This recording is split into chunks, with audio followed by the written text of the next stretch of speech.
Mesdames, Messieurs, bonjour et merci de nous rejoindre pour ce point de l'actualité. Flambée généralisée des prix des produits de première nécessité. Le porte-parole du gouvernement, Wilfried Léon-Mbédi, au thème du point de presse du Conseil des ministres, a expliqué le phénomène. Le président américain en tournée depuis ce mercredi en Europe. Il va participer au sommet G7 et à la séance de travail avec ses alliés et son homologue russe. Et puis, impasse autour du résultat de l'élection présidentielle au Pérou. La candidate de la droite populiste Fujimori conteste l'élection de son rival Pedro Castillo.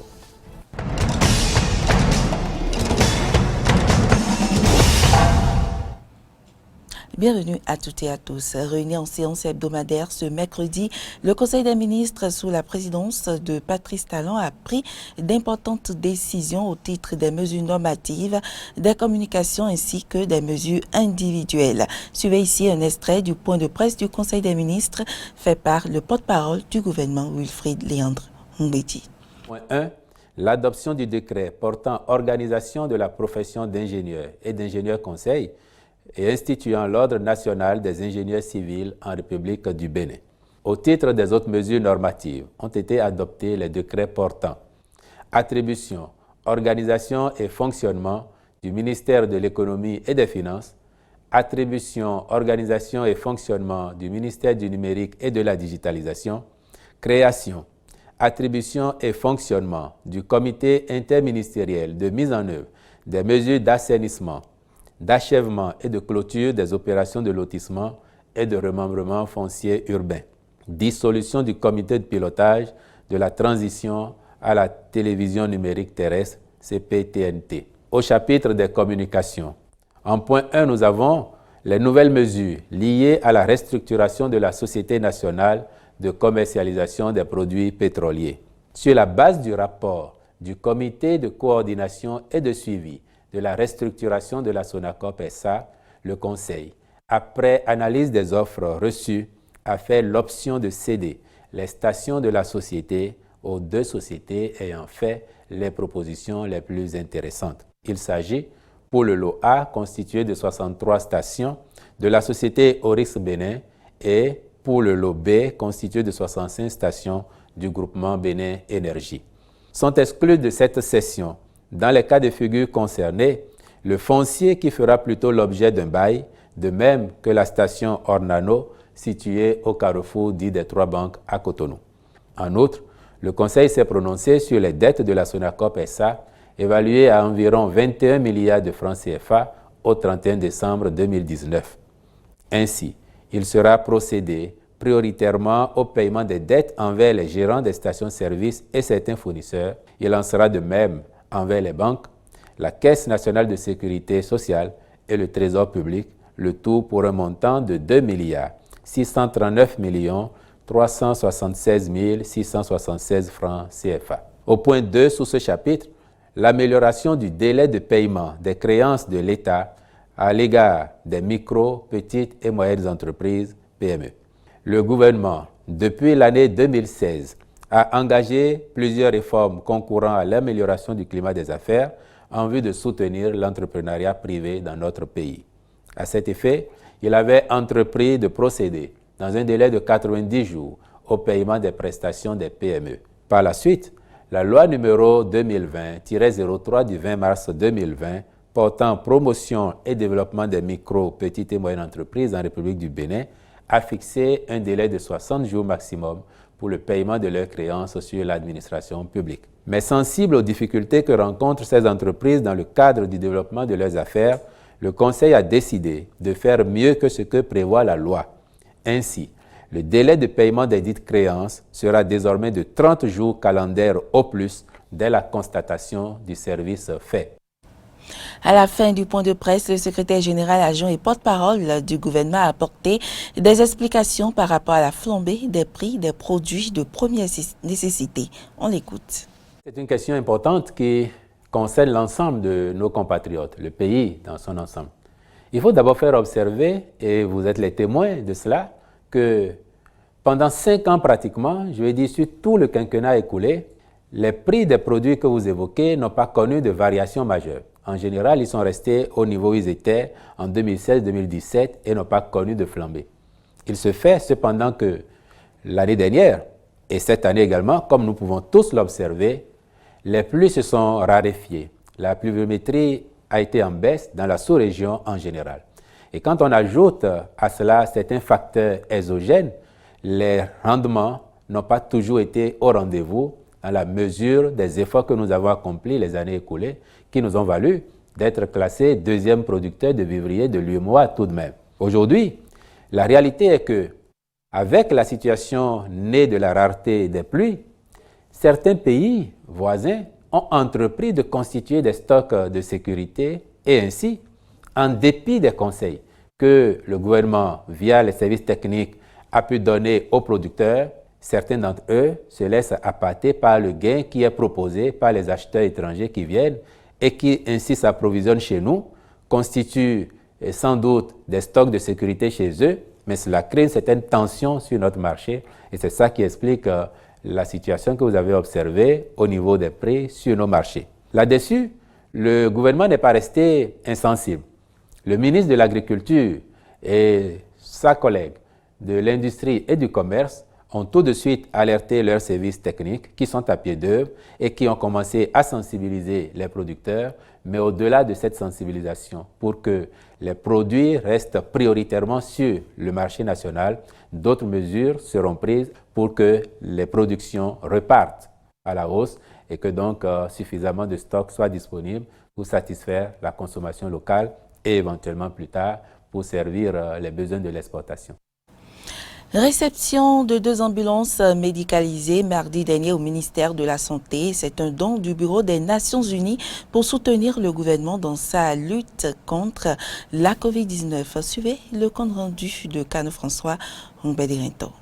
Acquisition de 2 ambulances médicalisées ce mardi 8 juin par le ministère de la Santé. C'est un don du Bureau des Nations Unies pour les services d'appui au projet UNOPS, financé par la Banque islamique de développement. Il intervient dans le cadre du projet d'appui d'urgence au plan de préparation et d'intervention contre la COVID-19. Occasion pour le représentant de UNOPS, Moustapha Taïrou, de rappeler les 3 accords signés avec le gouvernement béninois dans le cadre de la riposte contre la COVID-19. Le premier accord, c'est l'achat de 2 ambulances médicalisées et d'un laboratoire mobile.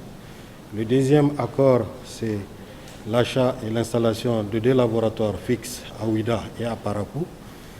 Le troisième accord, c'est achat et installation de 4 centres de traitement épidémiologique à Porto-Novo, Lokossa, Abomey et Parakou. L'enveloppe globale du financement est de approximativement 20 millions. Cette cérémonie, présidée par Petas Akogbeto, directeur de cabinet du ministère, est le fruit du respect du premier accord signé avec le gouvernement qui est l'achat d'ambulances médicalisées. Pour ce qui est de l'accord numéro 1, qui est l'achat des ambulances et d'un laboratoire mobile, nous avons déjà livré les ambulances, objet de cette cérémonie, et les laboratoires mobiles. La confection a été déjà commencée. Nous sommes en train de mettre tout à l'œuvre pour que le laboratoire soit livré le plus tôt que possible.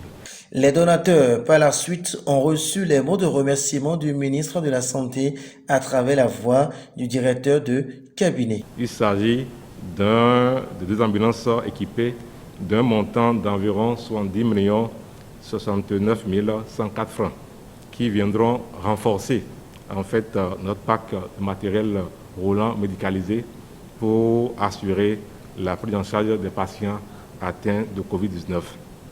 C'est vous dire, mesdames et messieurs, l'importance que revêt cette cérémonie pour le ministère de la Santé.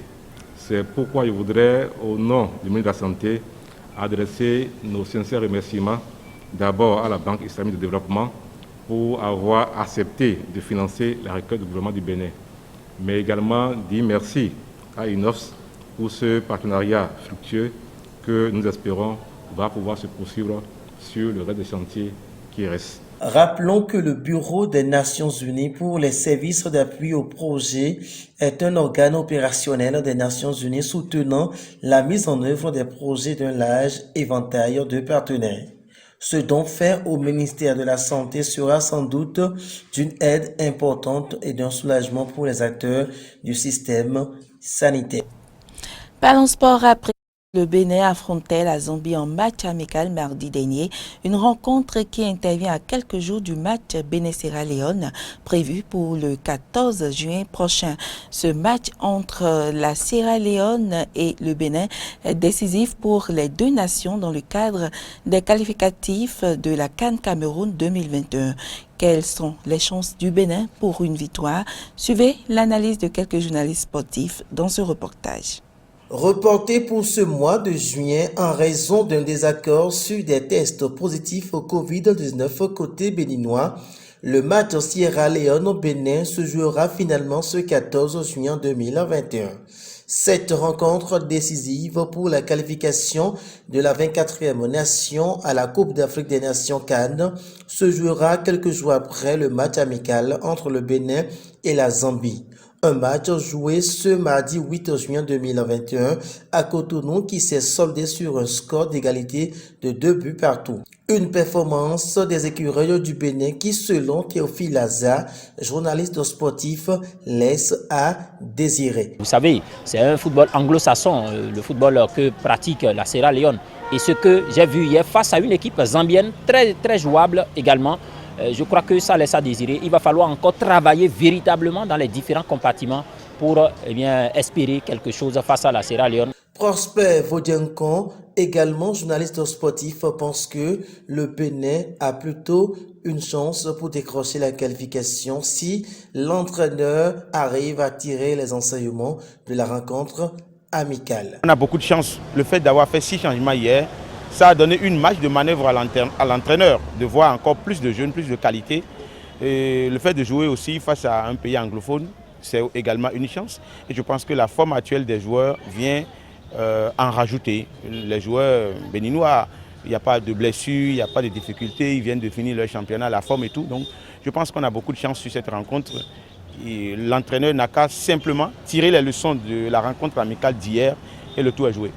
Théophile Hazard revient pour dire que l'esprit collectif des écureuils du Bénin peut les aider à faire la différence. Vous savez, les écureuils n'ont pas un tueur. Ça, il faut le dire, n'ont pas un tueur. Il a manqué tout le temps un tueur au niveau de l'attaque pour faire la différence. Maintenant, si cette cohésion, cette cette envie de vouloir gagner les anime lors de la dernière rencontre pouvant désigner la 24e nation pour la Coupe d'Afrique des Nations, ils peuvent facilement, par l'esprit collectif, l'esprit d'équipe qui les caractérise souvent, un peu comme ce que nous avons vu à la 32e édition de la Coupe d'Afrique des Nations face au Maroc, ils peuvent faire la différence et obtenir une qualification, pourquoi pas. Rappelons que pour cette rencontre, comptant pour la dernière journée des éliminatoires CAN en 2021, la Sierra Leone a besoin d'une victoire pour se qualifier, sinon c'est le Bénin qui ira à cette grande compétition qui se déroulera au Cameroun en 2022. L'actualité hors du continent, inculpation de Aung San Suu Kyi en Birmanie, l'ancienne dirigeante renversée par les militaires accusés de corruption. Le pays est toujours en proie à l'insurrection et l'opposition au pouvoir militaire en place rend coup pour coup par le biais de la violence. L'ONU, quant à elle, craint des morts en masse. Le 1er février 2021, un coup d'État mené par l'armée birmane fait tomber la conseillère spéciale d'État Aung San Suu Kyi et le président Win Myint. Depuis, des manifestations pacifistes sont organisées quasi quotidiennement dans le pays pour demander la libération de l'ex-dirigeante et un retour à la démocratie. Mais la junte tente de stopper cet élan protestataire par les armes. Quelques 800 personnes auraient été tuées jusqu'à présent. Plus de 4 mois après le putsch, les affrontements se poursuivent dans l'est de l'état de Kaya, près de la frontière thaïlandaise, entre l'armée et les factions ethniques, contraignant 100 000 personnes à se cacher dans des lieux sans eau, sans nourriture ou sans médicaments. Le 3 juin 2021, la Fédération internationale de la Croix-Rouge a annoncé que 40 000 volontaires allaient venir en aide à la population. Une annonce qui intervient après que le président de la Croix-Rouge a rencontré le chef de la junte pour lui demander de mettre un terme aux violences contre les civils et de respecter le droit international et celui des travailleurs médicaux. Le 8 juin 2021, le Bureau des Nations Unies a exprimé son inquiétude au sujet de la population birmane et a exhorté la communauté internationale à agir pour lui venir en aide. Depuis le début de la crise, on estime à 236 000 le nombre de Birmans qui ont besoin d'une aide humanitaire. Le président américain a entamé une tournée en Europe depuis ce mercredi pour participer à plusieurs sommets internationaux. Joe Biden entend profiter de cette tournée pour rassurer ses partenaires européens sur l'engagement des États-Unis. Avant son départ pour l'Europe, Joe Biden fixe son objectif. Renforcer l'alliance, faire savoir clairement à Poutine et à la Chine que les États-Unis et l'Europe sont soudés et que le G7 va avancer. Deux ennemis, deux adversaires communs et un projet, reformer une alliance démocratique occidentale avec l'Europe et contourner l'immobilisme du Conseil de sécurité de l'ONU, obligé de composer avec les deux géants.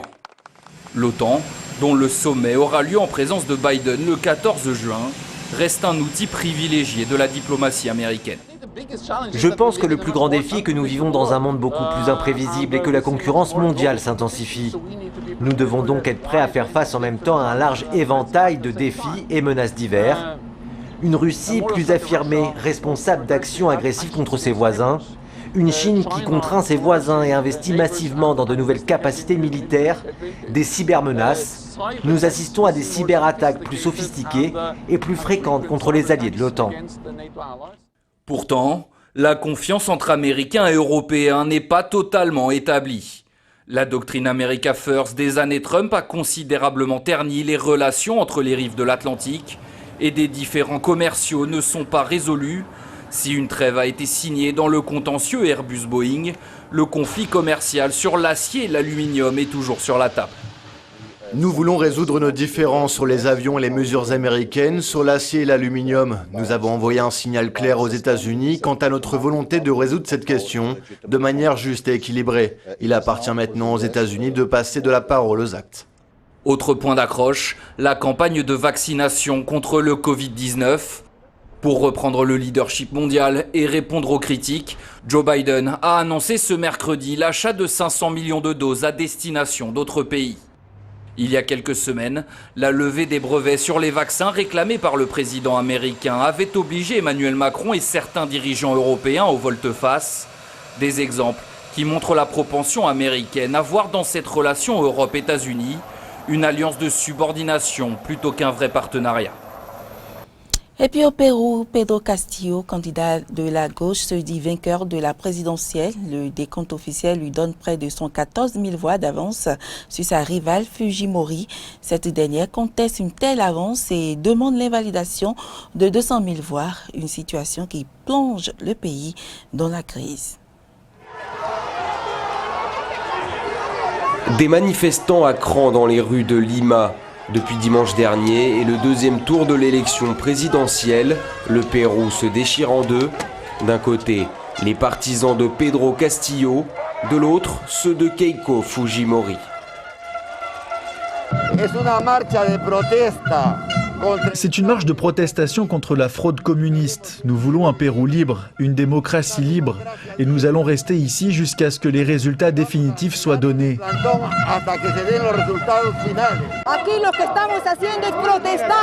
Ici, ce que nous faisons, c'est protester contre ce que fait l'Office national des processus électoraux, qui joue un rôle très sombre dans notre pays. Ici, ils nous entourent pour attaquer ceux qui sont venus manifester. Ce n'est pas correct. Pedro Castillo a déjà gagné. Impossible pour le moment de départager les deux candidats à la présidence. Selon le décompte officiel, Pedro Castillo possède près de 74 000 voix d'avance sur sa rivale, alors que 99% des bulletins ont été dépouillés. Le candidat de la gauche radicale, lui, revendique déjà sa victoire.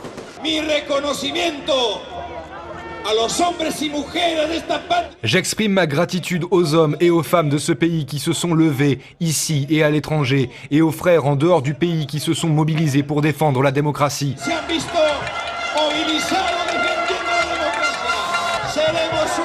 Notre gouvernement sera respectueux de la démocratie, de la constitution actuelle. Nous serons respectueux et nous créerons un gouvernement avec une stabilité financière et économique. Mais sa rivale de la droite populiste conteste ces résultats. Elle demande la vérification de centaines de milliers de bulletins qu'elle considère suspicieux. Aquí todavía está en juego 500.000 votos. Il s'agit de 500 000 voix au niveau national que nous jugeons fondamental d'analyser pour la décision finale du jury national des élections. Que se analicen para el recuento final que tiene que llevar a cabo el Jurado Nacional de Elecciones. Se hace por el respeto a millones. Il s'agit de respecter le vote de millions de Péruviens qui souhaitent que leur vote soit respecté et que ce processus soit transparent et propre. De manera limpia y transparente. Des troubles politiques dans un contexte de crise qui perdure au Pérou. À cela s'ajoute une situation sanitaire catastrophique. Plus de 187 000 Péruviens sont morts du coronavirus, faisant du pays l'un des plus endeuillés au monde. Et ce sera tout pour cette édition, mesdames, messieurs. Merci pour l'attention et à demain.